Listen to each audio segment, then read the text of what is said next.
L'aménagement des territoires se fait dorénavant à plusieurs échelles. À la petite échelle, l'État et l'Union européenne demeurent les grands acteurs de l'aménagement des territoires par leur capacité financière et de décision. Si l'Union européenne intervient dans le cadre de sa politique régionale en investissant dans les régions connaissant un retard de développement, l'État garde quant à lui un rôle déterminant en matière de budget et sur les grands projets d'envergure nationale comme les lignes TGV ou les constructions d'autoroutes. À la grande échelle, comme nous l'avons déjà vu dans l'aménagement des écoquartiers, les décisions se prennent dans le cadre de la région, de la commune, voire de l'intercommunalité.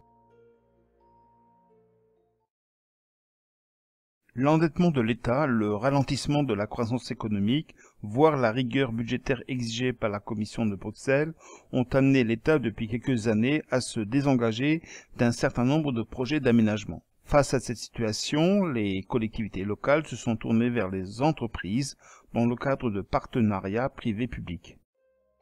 3 initiales PPP pour partenariat public-privé. Quand une mairie, un département, une région ou même l'État veut construire un hôpital, une prison ou une école, il passe un contrat avec un partenaire privé.